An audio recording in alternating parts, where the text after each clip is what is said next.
আল্লাহ আমাদেরকে বলছে, বান্দা তোমরা যে অবস্থা নিছো, যে তোমাদের যে অবস্থা, যে তোমরা 24 ঘন্টা এই দুনিয়ার খাদ্য খাবার রিজিক, দুনিয়ার আয় উপার্জন, টাকা পয়সা, ভাত চাল ডাল, এগুলো নিয়েই ব্যস্ত, তোমরা আমার কথাটা শোনো। আল্লাহ বলছে যে বান্দা বিশ্বাস করো, তোমরা আমার কথাটা একটু শোনো। ওয়ামা মিন দাব্বাতিন ফিল আরদি ইল্লা আলাল্লাহি রিজকুহা। আল্লাহ বলেন, সাতবক জমিনের নিচ পর্যন্ত যেই ছোট্ট প্রাণীটা আমার বিচরণ করছে, আসমানের নিচে, জমিনের উপরে, জমিনের ভিতরে, পাহাড়ের উপরে, জঙ্গলের গভীরে, সাগরের তলদেশে, এই সৃষ্টি জগতে আমার যত মখলুক বিচরণ করছে, আল্লাহ বলে বান্দা বিশ্বাস করো, আমি নিজে বলতেছি এই কোরআনে, আমি আল্লাহ প্রত্যেকের রিজিক, দুনিয়াবি প্রয়োজন পূরণের জিম্মাদারি, দায়িত্ব আমি আমার উপরে তুলে নিলাম, আমার কাঁধে তুলে নিলাম। কেমনে বললে বুঝবা বান্দা? কেমনে বললে বুঝবা? আহা, ওয়াইম মিন শাইইন ইল্লা ইনদানা খাযাইনুহু। আল্লাহ বলেন, জানোনি বান্দা, এই সৃষ্টিতে তুমি যা কিছু দেখছো, আমি আল্লাহর কাছে সব কিছুর ভান্ডার আছে, ভান্ডার। খাজানা, খাজানাও না, খাজাইন বহু বচন, অর্থাৎ চাল ডাল ভাত মাছ কোনোটাই আমার কাছে সীমাবদ্ধ নয়, বরং কি ভান্ডার। কিন্তু আল্লাহ বলেন, ওমা নুনাজ্জিলুহু ইল্লা বিকাদারিন মালুম। কিন্তু আমি না বান্দা হিসাব করে করে পরিমাণ মতো নাজিল করি, পাঠাই। বুঝেন নাই? মনে করেন আমনের ভাই আগামী 10 বছরের যা পেঁয়াজ লাগবো, এটি এ বছরে ওইয়া লাইছে আমনের খেতে, মনে করেন দিয়া লাইলো আর কি পেঁয়াজ ডি, আপনি কই থইবেন? ডিপ হচ্ছে যেত না? কথা বলেন না কেন? আমনের আগামী 10 বছরের আলু ডি দিয়া লাগছে, স্যার আপনি গুছাতেন পারবেন তো? রাখতে পারবেন তো 10 বছর আলু? তো তাইলে বুঝছেন নি আমার কথাটা? আল্লাহ এটাই বলছে, বান্দা আরে আমার কাছে আছে বেটা, ভান্ডার আছে, তুই বিশ্বাস কর। কিন্তু তুই বললে আমি অন দিয়ালাই, ঠিক আছে, হ্যাঁ অন দিয়ালাই, তো ক পেঁয়াজডি দিয়ালাই, তাহলে আমি চাউলডি দিয়ালাই, তো তুমি এই চাল কই থইবা? তাইলে তুমি যে বলতেছ তোমার এই 4 জন ছেলে মেয়ে, এদের খাদ্য খাবারের চিন্তায় তুমি অস্থির, তো আমি আল্লাহ দিয়ে দেই এগো পুরা হায়াত 4 ফুতে বাঁচবো, মোট 60 বছর কইরা, তাহলে 4 6 240 বছর, আর তুমিও 60 বছর, তাহলে হইলো 300 বছর। 5 জনের 300 বছরের বাচ্চাইল, তরি তরকারি, পেঁয়াজ রসুন আদা, এটি দিয়ে লাগ দিয়ে লাইতো নাকি? তো এটি কই থইবেন আপনি? কথা এটি কই থইবেন কোন? কারুনের ধনভাণ্ডার ভিতরে নাকি? এই জন্য আল্লাহ বলছে, বান্দা আমি দেব, বান্দা বললাম আমার কাছে আছে তোরে বান্দা। খাদ্য খাবার রিজিকের যদি টানা হেসরাই থাকতো আমার, তো সেই আদম থেকে নিয়ে এই পর্যন্ত মানব ধারা এই পর্যন্ত আইলো কেমনে? কথা বলেন না কেন? আর এই পর্যন্ত চললে আমার ফুতের বেলায় নাতির বেলায় আইয়া চলতো না, হেতে না খাইয়া মরবো, এই জন্য আমি সুদে টিয়া লইতইব, তে না খাইয়া মরবো, এই জন্য আমি কিস্তিতে টাকা লাগতে হবো। এই ফালতু বুদ্ধি আপনার কোন শয়তানে দিল? এই মিয়া হারামখোর, সুদখোর, তুমি হারামখোর, তুমি তো হারামখোর।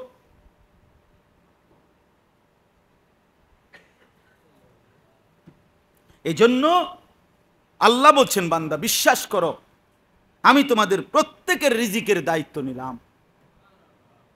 ওয়ায়ালামু মুস্তাকাররাহা ওয়া মুস্তাউদাআহা। এরপরে আল্লাহ বলেন, আমার সৃষ্টি প্রত্যেকের রিজিকের দায়িত্ব নিলাম। এবার শোনো বান্দা, আমার প্রতিটা মখলুক দুনিয়ার হায়াতে কতক্ষণ কোথায় থাকবে, কখন কিভাবে থাকবে, আমি সেটাও জানি, এবং শেষ পর্যন্ত কোথায় দাফন হবে, মৃত্যুবরণ করে কবরে দাফন হবে, আমি তাও জানি। জানে কিনা? অতএব আমি শেষ পর্যন্ত কোথায় কোথায় যাব এটা জানেনি আল্লাহ।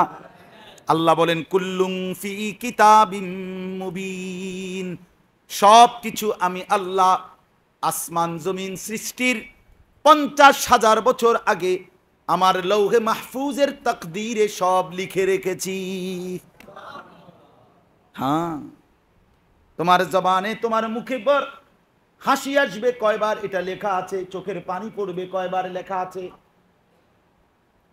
এই হাত আপনি উপরে উঠাবেন কতবার, নিচে নামাবেন কতবার লেখা আছে।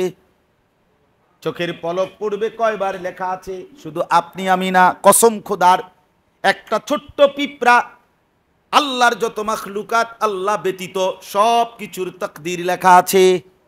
এই নদীতে ঢেউ আসবে কয়বার, এই নদীতে জোয়ার আসবে কয়বার, ভাটা আসবে কয়বার, এটা খোদার কসম লেখা আছে।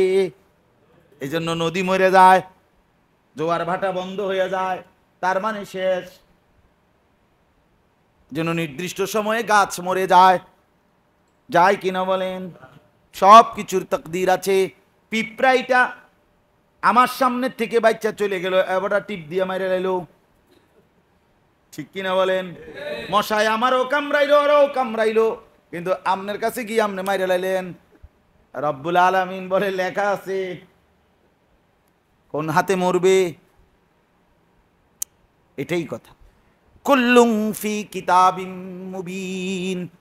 অতএব আজকে এটাই বলতে চাই, আমার বন্ধু, আমার বাপ, আমার জিন্দিগির খোলাসা এটা, আমার সারা জীবনের বয়ানের খোলাসা, সারাংশ এই কথাই। আমি শুধু এই কথাই মনে করাইতে চাই, প্রতিটা বাপকে বলতে চাই, বাপ আপনি আপনার স্ত্রী সন্তানের ঈমান আমলের ফিকির করেন।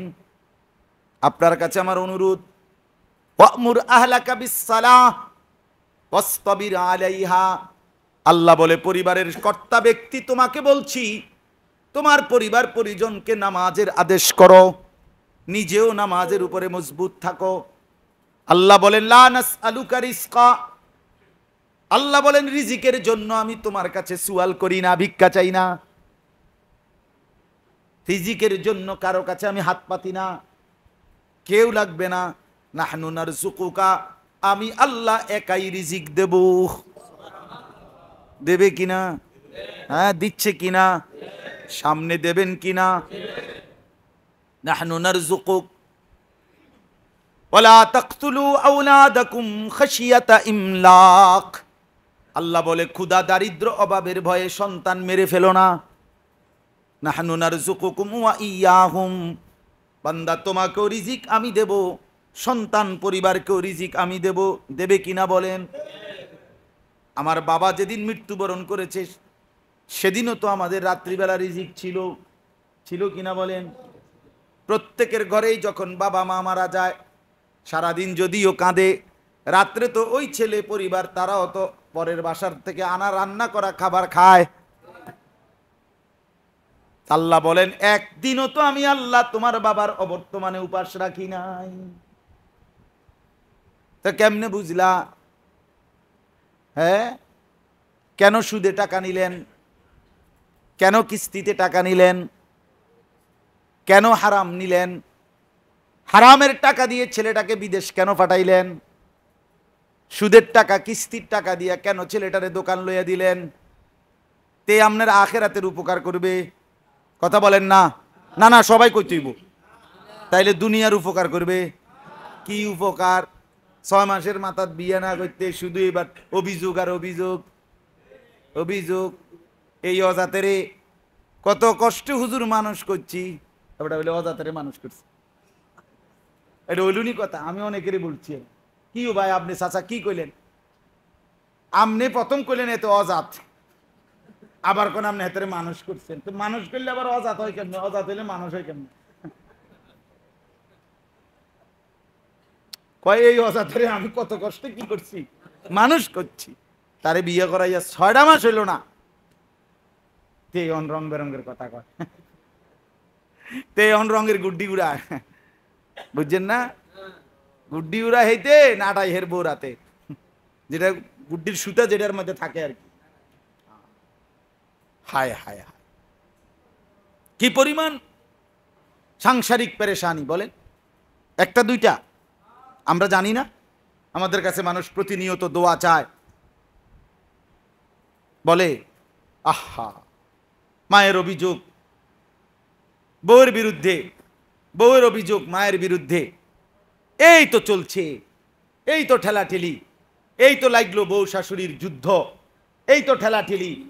শাশুড়ি ছেলের কাছে বলতেছে তার বউয়ের বিরুদ্ধে, বউ বলতেছে শাশুড়ির বিরুদ্ধে, চলছে যুদ্ধ, চলছে যুদ্ধ, বদরের যুদ্ধ, উহুদের যুদ্ধ, খন্দকের যুদ্ধ, এভাবে খায়বরের যুদ্ধ, সব শেষ হইয়া চলছে তুফান, চলছে তুফান, এভাবেই চলছে।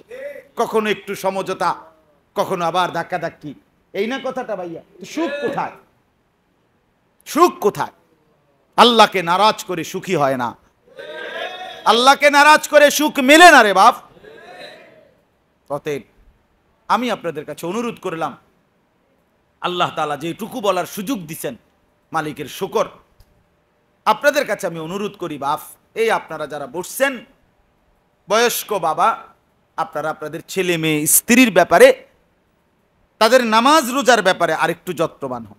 তাইলে দুনিয়া যদি কিছু নাও পান তাদের থেকে, কোনো আফসোসের কিছু নাই, আখেরাত পাবেন। কি পাবেন বলেন না? আর যদি তাদের নামাজ রোজা বন্দিগি, আপনার ছেলেটা কোরআন পড়তে পারে না, মেয়েটা কোরআন পড়তে পারে না, বউটা পর্দা করে না, ছেলের বউটা পর্দা করে না, তাহলে দুনিয়ার তো কিছু পাইলেনও না, আখেরাতেও কিছু মিলবে না। এই জন্য দয়া করে রিজিকের জন্য আল্লাহ পাক নিজে কি নিছেন জিম্মাদারি। হাদিসে আছে, নবী সাল্লাল্লাহু আলাইহি সাল্লাম বলেন, ইন্নার রিজকা লা ইয়াতলুবুল আবদা কামা ইয়াতলুবু আজালু। কোন মানুষের মৃত্যু যেমন তাকে তালাশ করে বের করে ফেলে, রিজিকও তাকে এভাবে তালাশ করে বের করে ফেলে। সুতরাং আমি একটা উদাহরণ দেই, মজার উদাহরণ, আমি সবসময় দেখি যেটা আমার ঘরে উদাহরণ কি, আমি প্রায় সময় সকালের নাস্তা কিংবা দুপুরের ভাত বাসায় খাইলে প্লেটের মধ্যে আমি যেই ভাত নেই তরকারি লইয়া বুঝ করে, আমার বুঝে ভাত তরকারি লইছি। আমার ছোট মেয়েটার 3 বছর বয়স, আরো 1 মাস বাকি, ধরেন না 3 বছর বয়স। তো প্রায় সময় হয়তো বাইরে থাকে, ওই এদিকে সেদিকে খেলতেছে, দুষ্টামি করতেছে। হঠাৎ খাইতেছি, দৌড় দিয়ে আসছে, আইসে আর আমি 1 লোকমা ভাত দিছি মুখে দিয়ে, আবার দৌড় দিয়ে গেছে, আর আইসে না, মানে এই 1 লোকমাই। তা আমি সব সময় বাসায় বলি যে আমার আল্লাহ যেন আমারে বলে, আনিস তোর ভাতের মাঝখানে একটা লোকমা তোর ওই মেয়েটার রিজিক ছিল, আর বাকিটা তোর রিজিক ছিল, তুই তো ভাবছিলি পুরা ভাতটা তোর, আসলে না, ওটুকু তোর ওই বাচ্চা মেয়েটার, আমি ওর রিজিক ওরে বুঝাই দিছি, তোর রিজিক তোরে বুঝাই দিছি। আচ্ছা, এমন ঘটনা তো শুধু পৃথিবীতে আমার ঘরেই ঘটছে না? কিও হাত ধুইছিল, ভাত লইছে, হ্যাঁ, এমন কত শত ঘটনা আছে। ভাত লইছে, তরকারি নিছে, হাত ধুইছে, হঠাৎ মোবাইলটা রিসিভ করছে, এমন কোন খবর আসছে, একটা দৌড়ে চলে গেছে, আর ভাতটুকু খাওয়া হয় নাই। ঠিক না? হ্যাঁ, মালিক বলে না না, হাত ধুইলে হবে না, রিজিক তো থাকতে হবে, বরাদ্দ তো থাকতে হবে। আবার এমনও মানুষ, কথা নাই বার্তা নাই, খাইতে বইছি, তে আইয়া হাজির, কিরে তুই করতে আইলি, জিন্নি কোন আয় বইয়ালা, তে হে কানার টাইমে হাজির, সে বৈশা পড়ছে, খাইয়া লাইছে। ঠিক কিনা বলেন না কেন? তার রিজিক তাকে টেনে নিয়ে আসছে, আর ওর রিজিক করে সরাই দিছে। এই জন্য আমার বন্ধু, আমার বাপ, দয়া করে আল্লাহর ওয়াস্তে নিজের আখেরাত নষ্ট করেন না। হারাম রিজিক, হারাম তালাশ করেন না, হারাম উপার্জন করেন না বাপ। মেহেরবানি করে বুঝতে শিখেন, ভাবতে শিখেন। আল্লাহ তাআলা আমাদেরকে ভালো রাখেন, তৌফিক দান করেন।